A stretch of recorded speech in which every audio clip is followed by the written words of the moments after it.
Sachez que le diable nous attend au tournant. Il va tout faire pour nous embellir le haram et enlaidir le halal.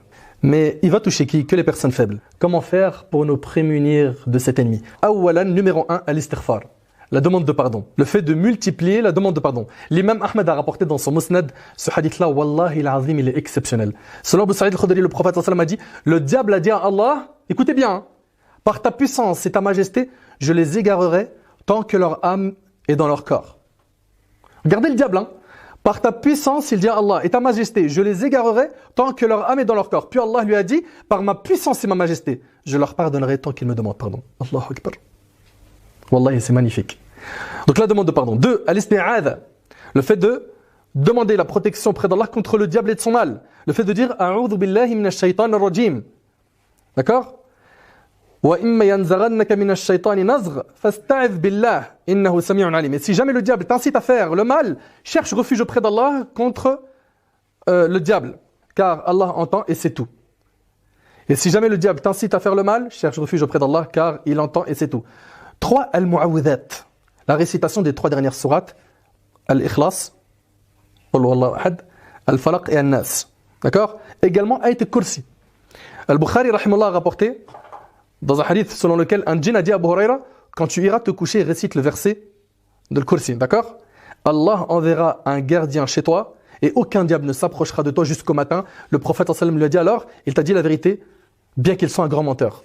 C'est-à-dire que c'était Shaitan, et il lui a enseigné une vérité. Il lui a dit, alayhi sallam, il t'a dit la vérité, alors qu'à la base, c'est un menteur. Aussi, al-dhikr, toi qui veux que le diable s'écarte de ton chemin, l'évocation d'Allah. Il n'y a pas mieux que ça. Al-Harith al-Ash'ari, il rapporte que le prophète sallallahu alayhi wa sallam a dit, je vous donne l'ordre d'évoquer Allah, car l'image de celui qui évoque Allah ressemble à la situation d'un homme poursuivi activement d'un ennemi et qui réussit à se sauver en se réfugiant dans un rempart, une forteresse bien protégée. De même, le serviteur ne se met à l'abri de Satan qu'avec l'évocation d'Allah. Et c'est rapporté par Tirmidhi. Également la récitation des 2 derniers versets de Sourate al-Baqarah.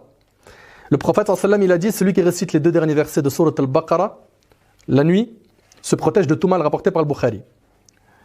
7, les ablutions, toujours avoir ces ablutions, car comme vous le savez, les ablutions sont l'arme du croyant. 8, la multiplication des prières surrogatoires. 9, le fait de multiplier la prière sur le prophète sallallahu alayhi wa sallam. Al-ikthar min as-salat ala nabi sallallahu alayhi wa sallam.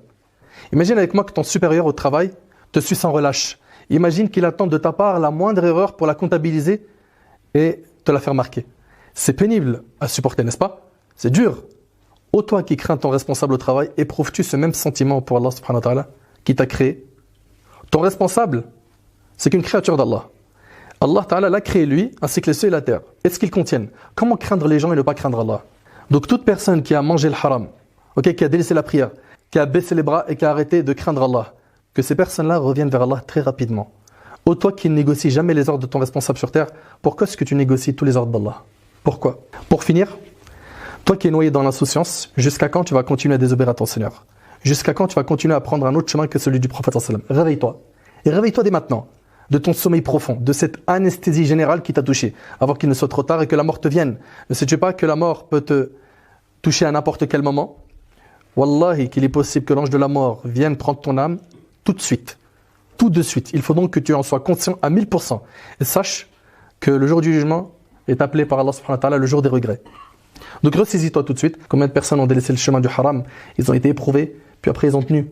Et aujourd'hui ils sont très épanouis, ils sont très contents. Ils vivent bien. Ils ont enfin le repos intérieur. Qu'Allah tabaraka wa ta'ala nous préserve de cet ennemi.